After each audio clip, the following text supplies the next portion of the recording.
آج کا واقعہ سننے اور سمجھنے کے لیے سب سے پہلے سنی ہونا ضروری ہے. سنی ہے تو اب آگے بیان کرتے ہیں. نبی آخر الزمان سرور لامکان صلی اللہ تعالی علیہ وسلم اس عظیم نعمت سے سرفراز کیے گئے تھے. آج کی رات کیوں بلایا گیا تھا؟ آج کی رات کچھ خصوصی ہے. آج کی رات میں کچھ اسپیشل ہے. یہ 27ویں رات کو بلایا گیا. ارے شب قدر رمضان میں آتی، اس رات کو حضور کو سفر کرایا جاتا جس رات قرآن نازل ہوا. آج کی رات کا کیا تھا؟ مفسرین فرماتے ہیں بات یہ تھی کہ نبی پاک صلی اللہ علیہ وسلم جب سے تبلیغ اسلام کر رہے تھے، ہر دن کوئی نہ کوئی ایمان لے آتا تھا. حضور تبلیغ کرتے، کوئی نہ کوئی اسلام قبول کر لیتا. لیکن یہ 26ویں رجب کی، یہ جو 26ویں رجب کا دن تھا، اس پورے دن حضور کی بارگاہ میں کوئی بھی اسلام قبول نہیں کیا. اور حضور کو سب سے زیادہ غم اور تکلیف کسی بات سے ہوتی تو ایمان نہ لانے سے. کیونکہ قرآن میں اللہ نے میرے نبی کی صفت میں بیان کیا حریص علیکم بالمؤمنین، وہ رسول ہیں، اگر سب سے زیادہ ان کو کسی چیز کی طلب ہے تو تمہارے ایمان لانے کی طلب ہے. حضور اور کسی چیز کی طلب تم سے نہیں رکھتے کہ تم جائیداد دے دو، مال دے دو، کچھ نہیں. حضور پاک صلی اللہ علیہ وسلم کو تم سے اگر کسی چیز کی طلب ہے تو تمہارے ایمان لانے کی. اور جب 26ویں رجب کو کوئی ایمان نہیں لایا تو حضور غمگین ہو گئے، دل ملال میں تھا. اور نبی پاک صلی اللہ تعالی علیہ وسلم لوگوں سے کٹ کر کے ام ہانی کے گھر گئے، دروازہ بند کر کے آرام کرنے لگے. ام ہانی آپ کی چچیری بہن ہے، اور کہا بھی کسی کو ملنے مت دینا، آنے مت دینا، میں آج آرام کروں گا. غم سے دل بوجھل ہے. کیوں؟ کوئی ایمان نہیں لایا. اور دنیا کا دستور یہ ہے، ہم جب ہائی ڈپریشن میں چلے جائیں، ٹینشن میں چلے جائیں تو کیا کرتے ہیں؟ گھومنے پھرنے کے لیے نکل جائیں سمندر کے کنارے، کسی باغیچے میں، کسی ہل سٹیشن پر، کہیں نہ کہیں جا کر کے اپنے دل کو ہلکا کر کے آئیں. تفریح کرنے کے لیے جائیں. دل کو ہلکا کرنے کے لیے انسانوں کا یہ مزاج ہے جب غمگین ہوتے ہیں. اور محبوب خدا جب غمگین تھا، اللہ تعالیٰ کا حبیب جب غمگین تھا، تو محبوب کی یہ شان نہیں ہے کہ وہ کسی اونچی جگہ پر جائیں، سمندر کے کنارے جائیں. اور دنیا کے باغیچے میرے نبی کے غم کو کیا ہلکا کرتے؟ رب تعالیٰ نے جبرائیل کو بھیجا، کہا جبرائیل جاؤ، میرا محبوب غمگین ہے. دنیا والے دنیا کے باغ دیکھتے ہیں، میں اپنے محبوب کو جنت کے باغات دکھاتا ہوں. آج کی رات بلاؤ میرے محبوب کو، جنت کے باغات دکھائے جائیں غم ہلکا کرنے کے لیے، اور جنت کے باغات دکھائے جائیں، عرش و کرسی دکھائی جائے، سدرۃ المنتہا دکھائے جائیں، فرشتوں کے نظارے دکھائے جائیں، انبیاء کی امامت دکھائی جائے، اور عرش و کرسی لوح و قلم دکھائے جائیں. اس پر بھی نبی کا غم ہلکا نہ ہوا، سارے حجابات ہٹا دیے جائیں، میں خود اپنی زیارت مصطفیٰ کو کراؤں.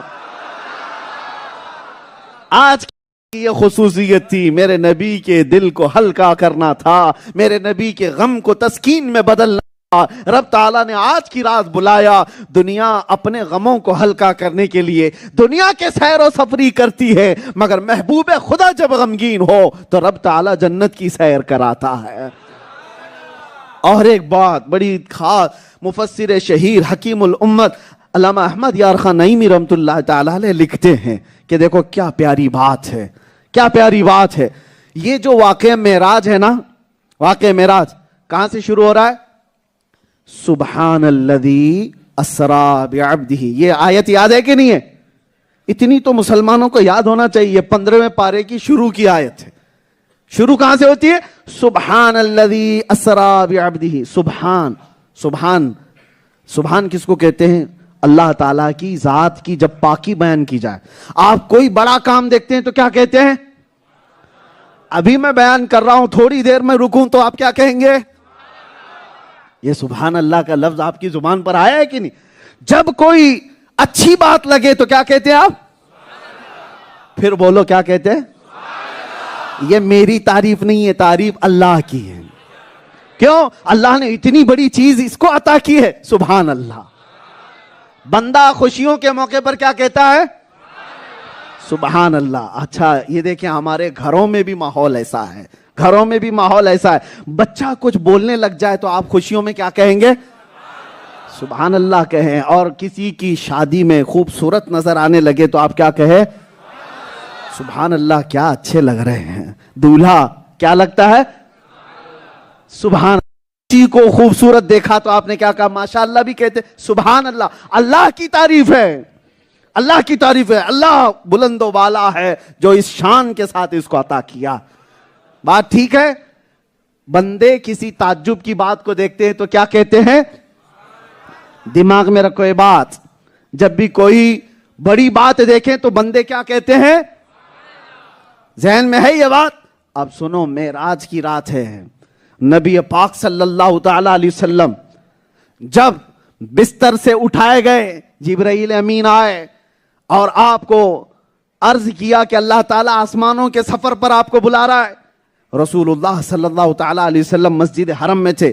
آپ کا سینہ چاک کیا گیا اوپر سے لے کر ناف تک، اور پھر دل مبارک کو جنت کے پانیوں سے دھویا گیا، پھر رکھا گیا. پھر اس کے بعد جبرائیل امین نے کہا کہ اب یہاں سے آگے کا سفر ہے. تجلیات بھر دی گئی ہیں، جو نور کی تجلیات آپ کو آگے کے سفر کے لیے طاقتور بنائیں گی. اب سفر ہو رہا ہے، لیکن ایک بات آپ بھی کہتے ہیں آج بھی، معراج کے سفر کا دولہا کون ہے؟ ہمارے نبی پاک کی ذات، مصطفیٰ کی ذات معراج کے سفر کی کیا ہے؟ وہ دولہا ہے. مانتے ہیں کہ نہیں مانتے؟ ارے وہی تو دولہا ہے، حضور دولہا ہے. اسی لیے تو 1,24,000 کم و بیش بارات کی شکل میں مسجد اقصی میں انبیاء پہلے سے موجود تھے. دولہا آ رہا ہے، دولہے کو دیکھنا ہے، سارے نبی پہلے سے انتظار میں ہے یہ بات. اور یہ آج کی رات میرے آقا صلی اللہ تعالی علیہ وسلم کی ایسی رات، یہ بلا تشبیہ و بلا تمثیل. دنیا کی شادیاں کیا خوشیاں دیں گی جو معراج کی رات میرے مصطفیٰ کو خوشیاں دی گئی، کیا خوشیاں دی گئی ہیں. ارے نبی پاک صلی اللہ تعالی علیہ وسلم مسجد اقصی میں آئے، اور وہاں پر ایسا نہیں ہے کہ 1 منٹ 1.5 منٹ کے لیے، بلکہ روایتیں بتاتی ہیں آدم علیہ السلام سے لے کر عیسیٰ علیہ السلام تک سارے بڑے انبیاء، وہاں جو جلیل القدر پیغمبر تھے، سبوں نے میرے نبی کی شان میں قصیدے بھی بیان کی، خطبے بھی پڑھے، اور نبی پاک نے ان کی امامت کرائی. جو نماز تھی وہ نبیوں کی نماز تھی، جس کے امام میرے مصطفیٰ تھے. رسول پاک صلی اللہ تعالی علیہ وسلم امام الانبیاء، امام المرسلین، امام الہدا. حضور پاک صلی اللہ تعالی علیہ وسلم کا یہ سفر معراج سننے کے لیے. اب جو پوائنٹ میں کہنے چاہ رہا ہوں، توجہ چاہتا ہوں. ہمارے گھر سے جیسے ہی کوئی دولہا بنتا ہے، بہت سارے کنوارے بھی ہوں گے، بنے، اللہ تعالیٰ جلدی ان کو شادی عطا کرے. کیونکہ یہ دعا بھی کرنا ہے کہ اچھی اور نیک اور صالح عورت کسی کو مل گئی تو میرے آقا فرماتے ہیں اس کو آدھی دنیا مل گئی. ہاں، اگر بگڑے ہوئے ہے تو آدھی جہنم دنیا میں ہے اس کی. دعا کرو ربنا آتنا فی الدنیا حسنہ، اے اللہ ہمیں دنیا میں سب سے بہترین چیز عطا کر، وہ عورت عطا کر جو تیرے سے قریب کرے. خیر، شادی کی بات آئی ہے تو اس لیے میں کہہ رہا ہوں شادیوں کی جو خوشیاں ہیں، مجھے مثال بتانا ہے. عام طور پر رواج یہ ہے کہ دولہے کو گھوڑے پر بٹھا دیتے ہیں. گھوڑے پہ نہیں، گھوڑی پہ. رواج یہی ہے نا، چاہے گھوڑے پہ بیٹھے، گھوڑی پہ بیٹھے، سواری پہ بیٹھتا ہے. دولہے کی ایک شان ہوتی ہے، حالانکہ ضروری نہیں ہوتا. اب تو یہاں ممبئی والے کہاں گھوڑی ڈھونڈیں گے، یہاں تو مرسیڈیز میں چلے جائیں گے. ہے تو کوئی سواری میں بیٹھتا ہے، کوئی سواری میں بیٹھتا ہے. کیسے؟ سج دھج کر کے، تیار ہو کر کے، صحرا پہن کر کے بیٹھتا ہے. اور اس کو لے جانے والے اس کے قریبی رشتہ دار، ارے ماں بھی ہوتی ہے، باپ بھی ہوتا ہے، بھائی بھی ہیں، بہنیں بھی ہیں. ارے ان کی بلائیں اتار رہی ہوتی ہیں، صدقہ اتار رہی ہوتی ہیں. یہ جب شادی میں جانے کا وقت ہوتا ہے تو جب دولہا پورا ٹوٹل ریڈی ہو جائے اور سواری پر بیٹھ جائے تو لوگوں کی زبان سے اس کو دیکھ کر کے کیا نکلتا ہے؟ سبحان اللہ. کیا نکلتا ہے؟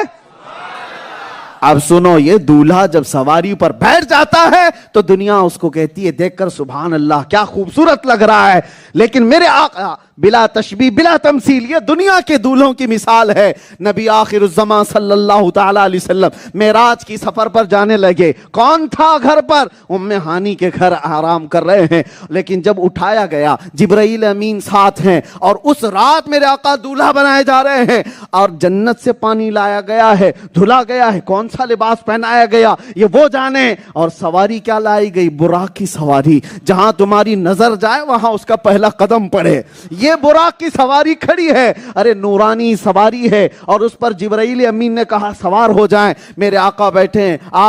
آج میرے آقا صلی اللہ تعالی علیہ وسلم، یہ وہ رات ہے جو دولہا کی رات ہوتی ہے اور سجنے کی رات ہے، تیار ہونے کی رات ہے، ایسے وقت میں رشتہ دار قریب ہوتے ہیں، مگر میرے آقا صلی اللہ علیہ وسلم کی ماں بہت کم عمری میں فوت ہو چکی تھی، اور باپ میرے آقا کے پیدا ہونے سے پہلے انتقال کر چکے تھے، نبی پاک صلی اللہ علیہ وسلم کے سگے بھائی نہیں، سگی بہنیں نہیں، رشتہ داروں میں کوئی آس پاس نہیں۔ دولہا جب بھی یہاں پر اپنی بارات میں جا رہا ہوتا ہے تو رشتہ دار کھڑے ہو کر کے اس کی بلائیں اتار رہے ہیں، صدقہ اتار رہے ہوتے ہیں، لیکن جب نبی جا رہے ہیں براق کی سواری پر بیٹھے ہیں، کوئی نہیں ہے، ماں بھی نہیں ہے، باپ بھی نہیں ہے، بھائی بہن بھی نہیں ہے، لیکن براق پر جیسے ہی بیٹھے میرے رب نے پکارا، دنیا دولہوں کو دیکھ کر سبحان اللہ کہتی ہے، محبوب تو براق پر بیٹھا ہے، اور کوئی اور نہیں کہے گا، میں کہوں گا سبحان الذی اسریٰ بعبدہ۔ رب نے فرمایا کیا اس پورے واقعے کو؟ سبحان الذی، یہ بھی سبحان اللہ کس نے کہا؟ ارے ہم تو اللہ کی تسبیح بیان کرتے ہیں اچھی چیز کو دیکھ کر، محبوب کی شان وہ ہے کہ خود بیان کرتا ہے سبحان اللہ۔ نبی پاک کی دولہے کی سواری کو دیکھ کر کس نے سبحان اللہ کہا؟ خود خالق کائنات نے۔ یہ ہے میرے نبی کی شان، آغاز سے اخیر تک قرآن ہے نعت مصطفیٰ، محبوب کے بیان کا کیسا انوکھا ڈھنگ ہے۔ میرے عزیزو، یہ یہاں تک شروعات ہے، اس کے بعد وہ سواری پر بیٹھے، یہ بھی ایک دلیل ہے ان خبیثوں کے لیے جو کہتے ہیں روح کے ساتھ سفر کیے تھے۔ ارے روح کے لیے براق کی کیا ضرورت تھی؟ روح کے لیے براق کی کیا ضرورت تھی؟ سواری آئی ہے اس لیے کہ جسم کے ساتھ گئے تھے، جسم کے ساتھ گئے تھے۔